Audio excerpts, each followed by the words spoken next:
This is 20 minutes of Torah, which will happen every other Shabbat morning at 10 a.m. for Parashat Bo. Forgive me, I have a cold. I'll do the best I can. I'm Rabbi Hazan Miriam Wolfson, right now in Delray Beach, Florida. And this is Shaarei Simcha, Gates of Joy. This is a song, come from the west to you, comes from the west, comes from the slowly setting sun. This is a song with a request to you, to see how very short these endless days will come.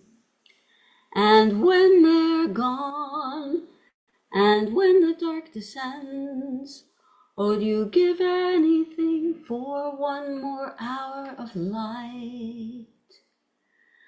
And I suggest to you, and I suggest this is the best part of your life. These words, this song is the last verse of Susan Werner's May I Suggest. And I start this as an introduction to the Torah reading, Torah portion Bo, because the Torah portion is all about the plagues of darkness. It begins with the plagues of darkness. And the ultimate darkness, of course, is death. We meet Hamalach HaMavet, the angel of death, in this portion. There are three forms of darkness in Parashat Bo. The first is the darkness of the locust plague. And locusts are grasshoppers that have their own starvation going on, and so they become a traveling horde. These tiny, innocuous grasshoppers become a horde. And by the time we get here to this is the 8th plague, there have already been 7 plagues, the last of which was hail, and the hail destroyed part of the crop for the year, and the locusts will destroy the rest. So I'm going to share for you some readings that I've prepared. I'll just share the screen. Starting with Parashat Bo.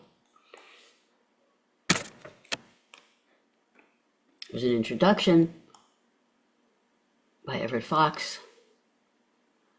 Anticipating Pharaoh's eventual capitulation, the Egyptians now urge their kings to release the Israelites before Egypt is truly lost. However, and I believe that the plague of the locusts, of the tiny ones who will then travel together, is actually a foreshadowing of the Exodus itself. This longest plague is in many ways the most devastating of all, affecting, as it does so, the very soil itself. And it does say the ground becomes dark, and it covers all the ayin, the eyes, or the wells of the earth. So now there is darkness in the earth. If the earth has eyes, and ayin means both wells and eyes, then this eye of the land is darkened.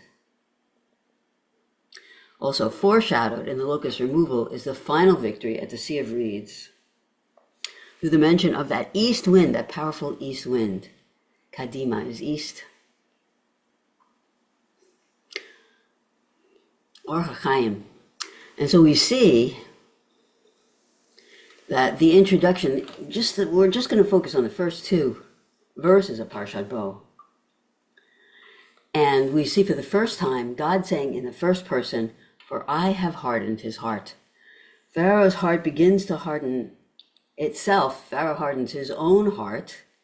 And that's like when someone does something wrong. The first time it's really hard. Second time it's easier. And by the time you have done it a few times, you become a pro at it. But now it doesn't make any sense that Pharaoh should not listen.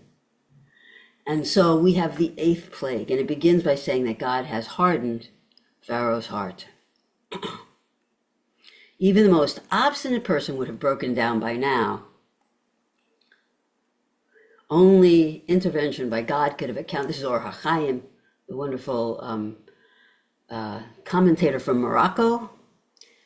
That was, I think he's 1600s.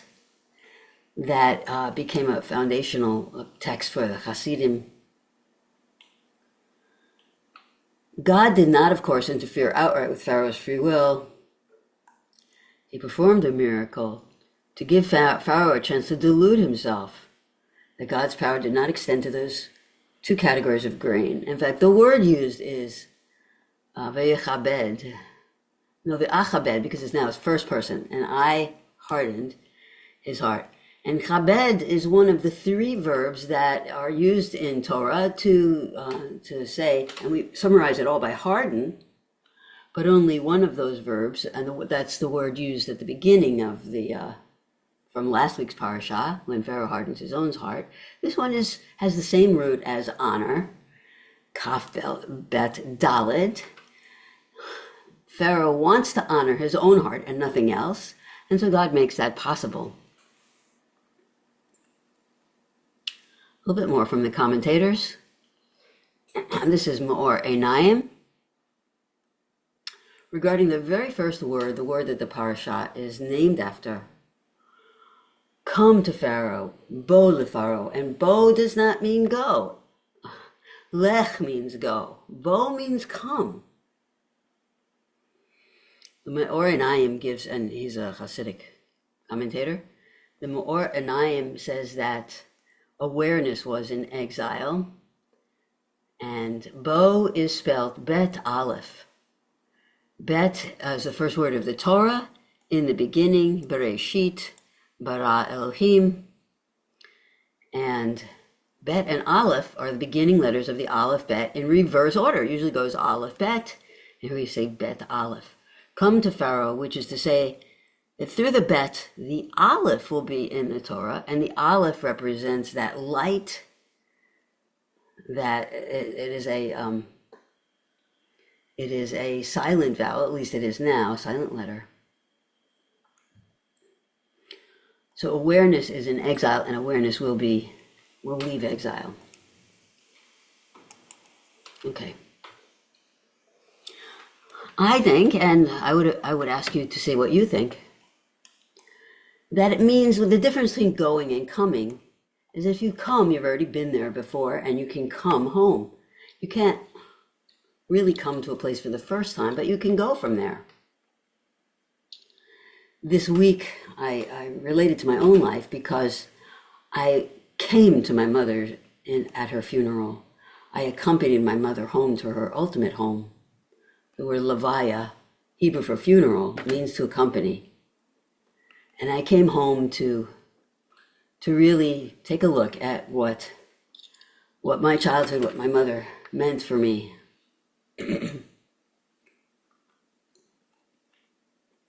As I mentioned before, bo is the bet and aleph, the first two letters arranged backwards. And another question, so I always wondered why this reading begins with the 8th plague. Why not have all the plagues in one parasha and begin after the plagues? Doesn't that make sense?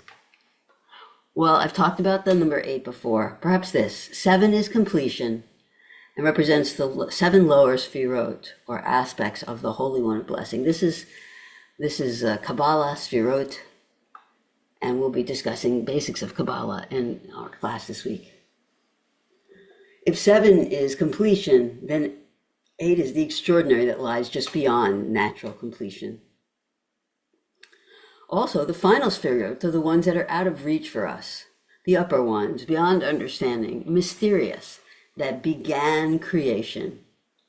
A ray of light of Chokhmah enters into the palace of Bina, and this begins creation according to the Zohar. The 8th sphira is Bina, which means understanding. I wrote wisdom, but it's understanding. I'll have to change that.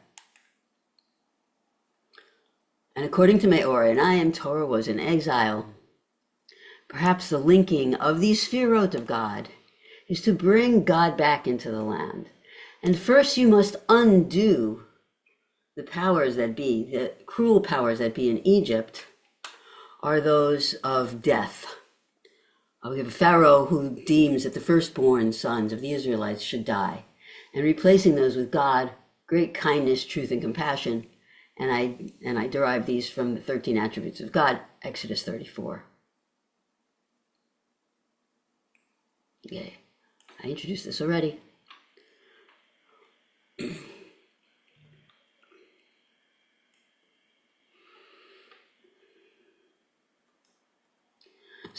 So going back to wisdom,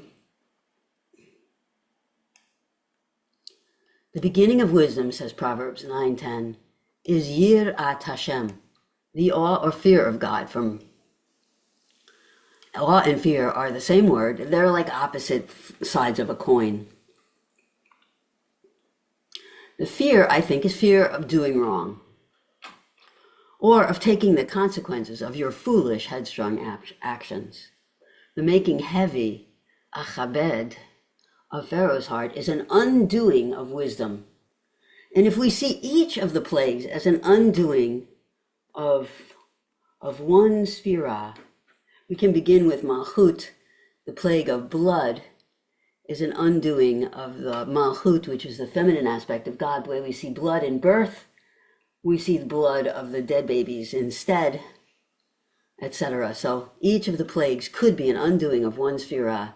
And this one, the 8th plague, could be an undoing of Bina, of wisdom.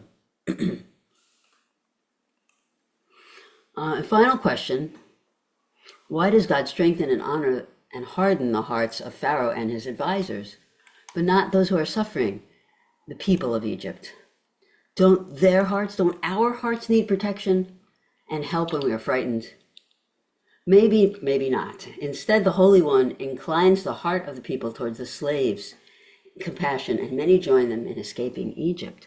And then when the Israelites ask for reparations, for gifts, and sha'alu is sometimes, which is the Hebrew, is sometimes used for borrow or steal, but the word sha'al means to ask. When they ask them for reparations and gifts, the heart of the Egyptians that had felt such trauma with the plague, instead of being hardened, were softened enough to be generous. In other words, our fears have a purpose to make us empathetic to the pain that others are going through. And thus, the nation of Israel was started with resources. And if I can put this in the chat if you'd like to read the eulogy that I shared for my mother. So the question that I would like to ask you is, who are the tyrants in your life? And I would suggest that death is a tyrant, the one that dictates, the one who we are the most afraid of. And we see Malach HaMavet come later in Bo, the angel of death. And perhaps that is the last undoing, the Keter, the final undoing of creation, when God's self, sends out a Malach HaMavet. So if Pharaoh is decreeing death and God has a Malach HaMavet, what is the difference then?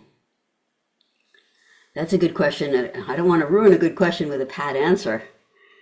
I would have had a discussion, but consider this.